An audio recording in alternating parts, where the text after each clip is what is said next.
o tema me foi dito, a Carla me disse que era do mal. O Fernando começou falando do bem, eu falei, pô, o Fernando estava para me sapiar, né? Mas então agora eu vou entrar de sola também. Aí, é porque o Fernando tocou no tema, achei esse tema fantástico, genial. E vamos colocar isso no tema do bem. No tema do bem, não sei se fundando isso vai se chamar uma boa vida. Não sei se pode ser assim, falar assim, né? Claro, a questão fica o que é isso bem. E o Fernando disse que, eu acho bem isso, que a partir da modernidade, isso sai do horizonte, perde o interesse, esvazia. Porque, de certo modo, é justamente por aí que eu pretendia começar. Eu escrevi um texto para ser esse texto para Carla, depois ela roda esse texto aí para vocês. Eu não vou ler porque o texto é chato, pesado, mas então eu fico falando assim, meio de improviso, e aí fica desarrumado. Então vai ser essa desarrumação, essa bagunça que vai dar, omitindo muita coisa que está presente no texto. Mas o ponto de partida pode ser muito bem, se vai falar o tema do mal, a questão do mal, e o ponto de partida é a modernidade, digamos que deixando de lado, desinteressando-se, dando as costas para o bem. Né? Em vez de chamar bem, vai se chamar isso transcendência.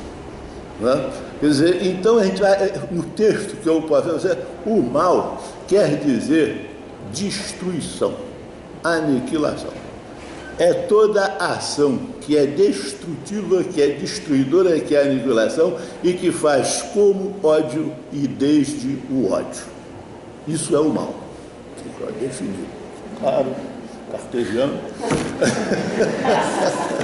Aí, eu vou falar uma opção de coisa íntima aqui, porque eu estava falando com a Carla que eu fiquei muito contente de ser chamado, porque eu comecei a ficar contemporâneo de mim mesmo. Pela primeira vez eu escrevi um texto que é no computador direto, eu só escrevo à mão e depois vou para o computador. Aí eu sentei e foi, claro que isso foi uma opção de tempo, mas eu sentava lá de manhã e tal, acertava, ajeitava, não sei o quê. Então tem umas coisas aqui que são citadas de memória. E eu tomei assim, a partir disso que está se falando aqui, que o mal é a destruição e a aniquilação, isso é o ódio. Né? E a tese é que isto se dá à medida que se perde a medida da transcendência. O que é transcendência? Questão igual questão que seja o bem. Né? Muito bem, mas isso se dá na modernidade como moto assim do texto. Eu peguei, se tem um negócio de memória que eu acho bom e que algum dia eu li e eu acho que foi numa peça do Camus que se chama Calígula, o Calígula. E o Calígula diz assim: vivo, mato, exercito o elevado poder de destruir, comparado ao qual a ação, a atividade de um criador é mera brincadeira de criança. Né? Isso é terrível. Esse enlevo, esse alto enlevo, esse supremo prazer de destruir, de aniquilar, pelo prazer de destruir e de aniquilar, que ele se alimenta, se autoalimenta, retroalimenta dessa maneira. Né? A tal ponto e de tal maneira embevecido de si, consigo mesmo, que acha que a ação de um criador é mera brincadeira de criança. Esse mera brincadeira de criança é que ele já está tão empolado com o seu heroicismo, com o seu voluntarismo, que acha que criança aí é o pueril, o frágil, o fraco, o boboca, uma coisa desse, assim que é entendido criança nessa referência que eu fiz do caminho. Né? Então veja isso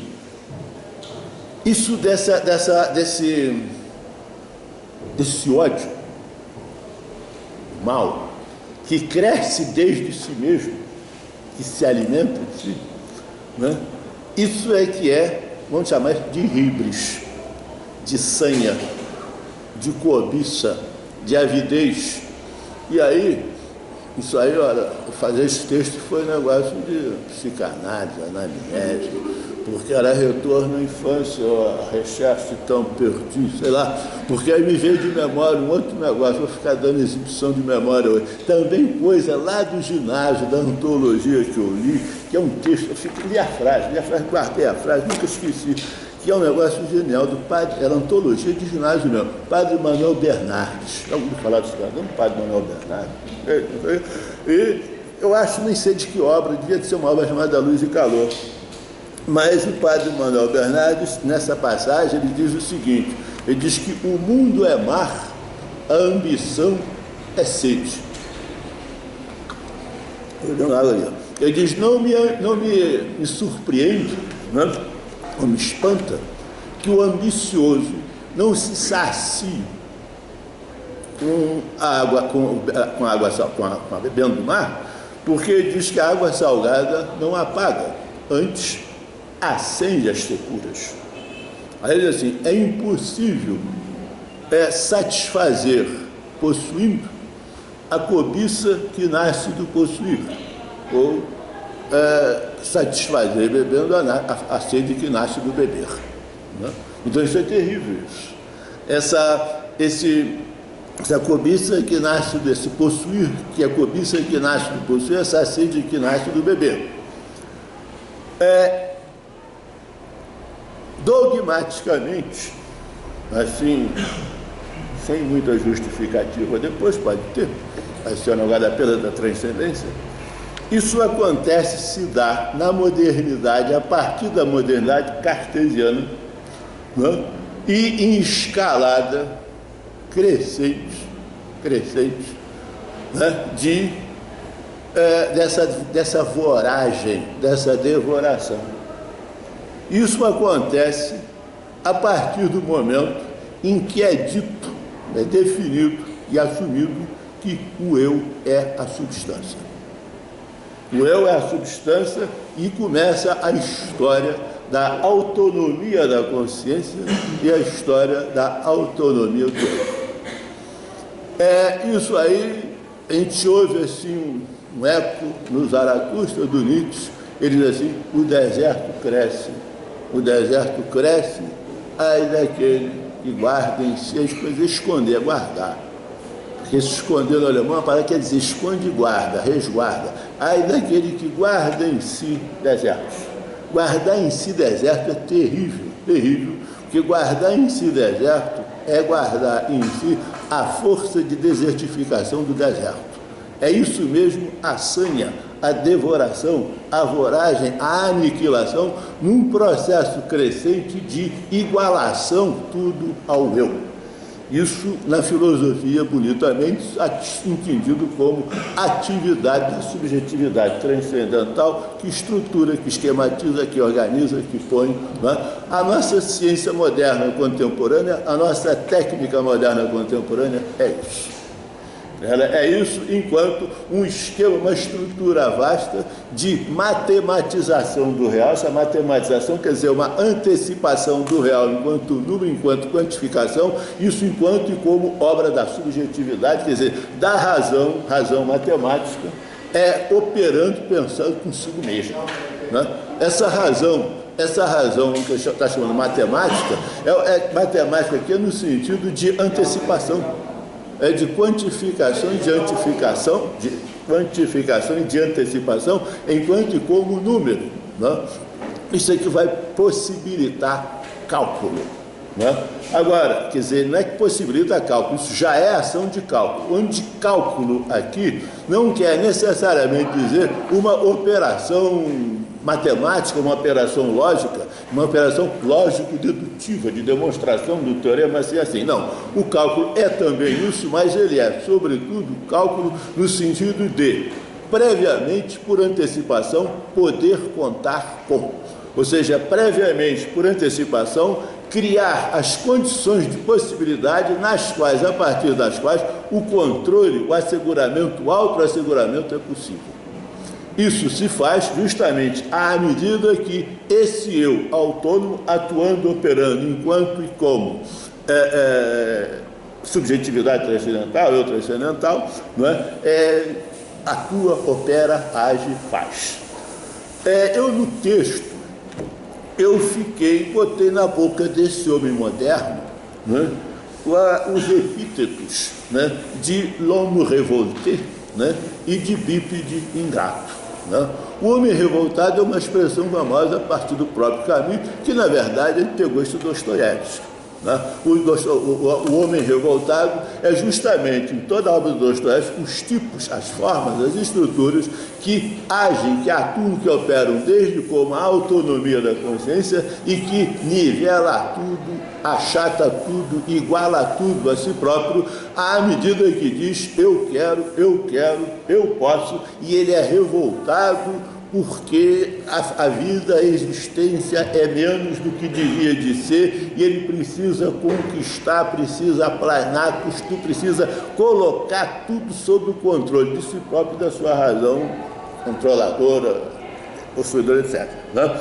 Quer dizer, então, e ele o Dostoiévski ainda o chama também o bípede ingrato, e ele é ingrato justamente à medida que é revoltado. E ele é revoltado, sobretudo, principalmente, contra isso que se chama a existência finita, a existência pouca. O que é esse negócio de existência finita, existência pouca? Eu sei lá não, até tento querer saber. Mas a gente tem que tentar discutir, e talvez nisso esteja essa questão da transcendência. Né? Mas, então, ainda no texto e nesse contexto, eu fiz com que, brincadeira, no texto, esse homem revoltado e esse bípede ingrato ficasse cantando o tempo todo, assim em refrão, uma cantata, que é a cantata de Narciso, que é uma coisa belíssima, preciosa, de Paul Valéry. Não sei se alguém conhece, eu não vou ler, não vou falar isso aqui, o texto é lá umas coisas, não detei tudo, é muito longo, mas é Narciso o tempo todo embevecido, auto-embevecido consigo e resistente ao canto das ninfas. Né, ao amor das ninfas, que elas são as porta-vozes dos deuses, da divindade, e ele é resistente, hostil a isso, porque ele é embevecido e somente auto-embevecido, então embevecido de si mesmo, e achando que elas, ninfas, a diferença transcendência, que vai querer dizer a diferença é o que conspurca, é o que macula, o que o tira da sua solidão. A solidão dele é solidão solipsista. Bom, isso é assim chutado em dizendo que o mal está no crescimento, na propagação, na expansão desse homem, dessa humanidade, desse projeto de homem, né?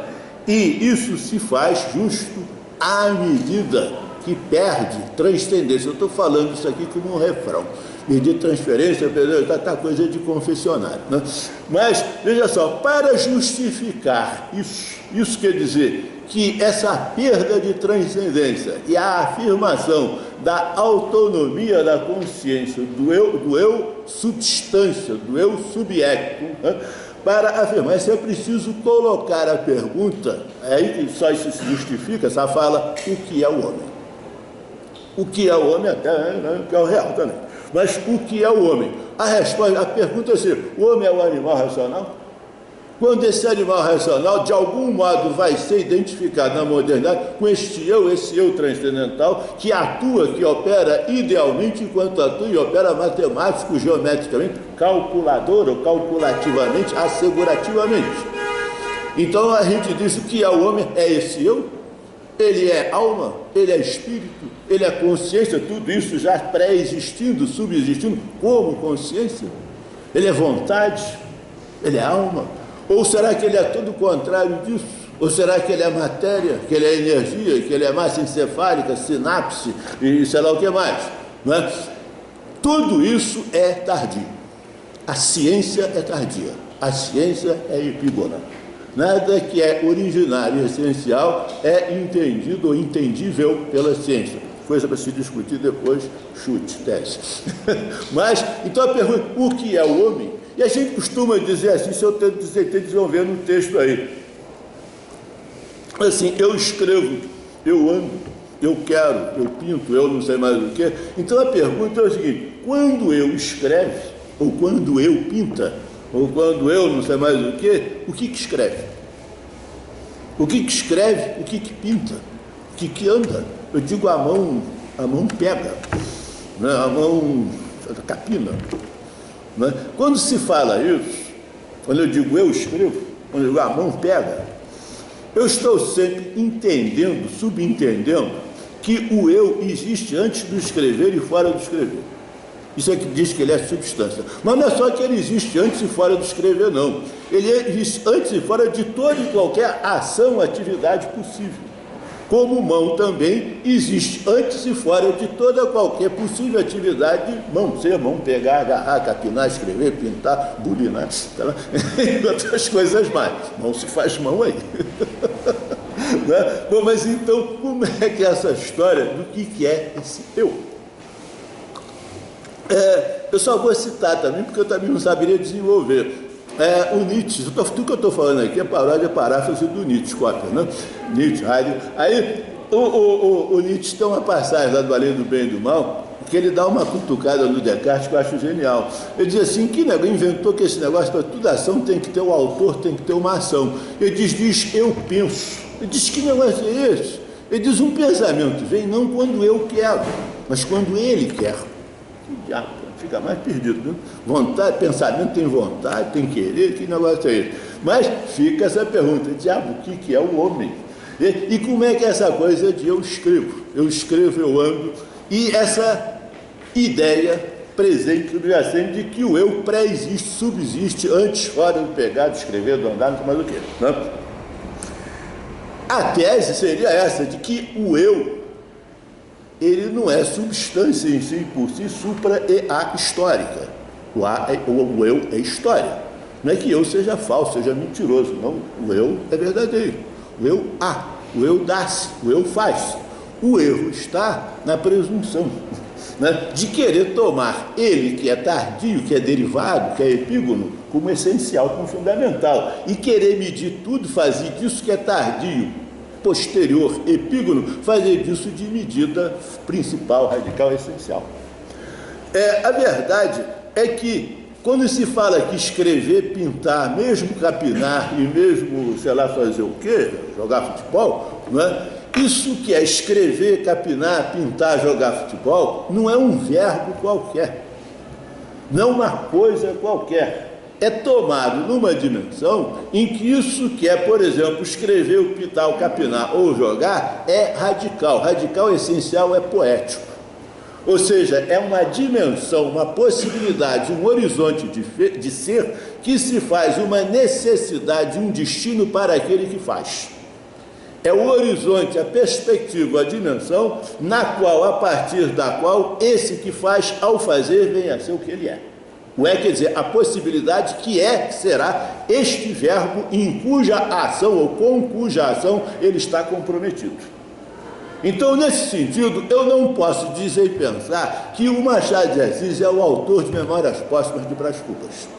Né? Ele não escreveu Memórias Póstumas de Brás Cubas. Se quiser a coisa nesse esquema de anterior e posterior, de antecedentes, consequentes, causa e efeito, a gente tem que virar, está furado, mas vamos virar para tornar a coisa visível. O Machado de Assis não é o autor, mas ele é a consequência. Ele não é a causa, mas ele é a consequência de Memórias Póstumas de Brás Cubas, por exemplo. Ou seja, é Memórias Póstumas de Brás Cubas que fez de Machado de Assis um escritor. Antes disso, havia a possibilidade que mostrou-se, que revelou-se, que abriu-se para Machado de Assis de poder ser escrever, à medida que a realidade não é nada, absolutamente nada, coisa nenhuma, mas é uma possibilidade de ser, por exemplo, escrever, quer dizer que é poética, e que virá a ser se fizer. Este se fizer é a ação, é a atividade dele. Mas alguém pergunta, mas quem escreve? Não tem quem. A falar quem escreve, nós temos que responder, não quero discutir aqui agora, Heidegger, a linguagem fala, o escrever escreve. É o escrever que escreve, como é o pescar que pesca, como é o pintar que pinta e por aí afora. Alguém pergunta, mas como? De que jeito, cara? Né? Então, não existe um cara, não existe o Machado de Assis antes de escrever, antes de pegar, não é ele que pega, não, um cara que pega na pena e vai escrever o Brás Cubas e não sei mais o que. Existe sim. O de Machado de Assis, que era funcionário público, exemplar funcionário público. Sempre existe um homem já dado, um homem já constituído, o impessoal, glorioso impessoal do Heidegger, o agente, né? O decadente que está aí, sempre já feito, sempre já constituído pela opinião pública, pelo social, pelo político, pelo coletivo, né? E nesse social público coletivo, ele é um qualquer, como qualquer outro, um Zé, um Mané, um Miguel, está por aí afora. Mas esse Zé, esse Miguel, esse Mané, não sei o quê, ele tem que ser um dia despertado, sacudido, acordado por uma outra possibilidade, para o Zé, para o Mané enfiar a viola no saco e crescer um outro que vai ser um próprio escritor, um próprio pintor, uma identidade que vem a ser à medida que ele faz. Mas como é que ele faz? Aí é outras questões que vai ter que se ver. Porque o Machado de Assis, não é o autor do escrever. Ele não é autor da obra, mas ele também não é o autor do escrever, quer dizer, da possibilidade de escrever, da dimensão escrever, do horizonte escrever, do verbo ou do modo de ser escrever. Ele não é o autor disso. Como o Iberê Camargo não é o autor de pintar, da pintura. Né? Como o Nietzsche não é o autor da filosofia, o Platão não é o dono da filosofia. Isso são dimensões, possibilidades de ser, de vida, que ultrapassam, que transcendem o homem enquanto eu, enquanto subjetividade, enquanto vontade, voluntarismo, deliberação. Transcendem, quer dizer, ultrapassam, estão para além e sobrevêm. Vem a ele, vem sobre ele e o toma. Realmente toma, é um afeto, é patos, que ele toma e que ele vai realizar à medida que ele seguir, que ele acompanhar, que ele ouvir, coisas e coisas. O que quer dizer esse diabo desse acompanhar, seguir? Eu acho o conceito, a noção platônica de participação sublime. Participação, consanguinidade, isso é realmente extraordinário. Veja, o não importar-se, o desimportar-se inteira e absolutamente, com essa dimensão de vida que vem sobre o homem e que ele precisa tomar sobre si, acolher, para fazer vir a ser esta dimensão que ele próprio, em escuta e em atendimento a isso que lhe sobrevém, vem sobre, exatamente isso é a perda da dimensão de transcendência. É a perda da dimensão de transcendência e, à medida que perde, embarca numa canoa furada. A canoa furada do estertor, da alucinação, do delírio do eu, da consciência, que vai aparecer uma porção de máscaras, uma porção de coisa bonitinha, de filosofia da alteridade, de filosofia dialógica, de filosofia do outro, de não sei mais o que, dialética disso, daquilo, tudo mentira. Tudo mentira, impostura, assim, como é que se diz assim? Escamoteações, né? Maneiras, modos de tornar a pílula palatável, dourada, mas ela é terrível. Ela é terrível, é de ódio. Ódio e ódio. Isso acho que isso é o retrato da contemporaneidade. Enquanto vida científica, social, econômica, política e por aí afora. Né? Esse texto está inspirado, as coisas que eu faço no Dostoiévski. Dostoiévski tem umas passagens, né, que eu cito de Domingo, que é uma coisa primorosa, né, que me castigo. Né? Mas eu, assim, para isso aqui que eu falei, é para você ter que conversar e discutir, não sei como. Uma das coisas, só para encerrar e chutar com mais dogmatismo, no Grande Sertão Veredas, já estou esquecendo às vezes, dizem que existem umas 300, 800, mil não sei quantos nomes para o diabo, para o mal. Né? Um deles é o eu. Tá? O eu. O que eu tinha que falar era isso, acabou, chega.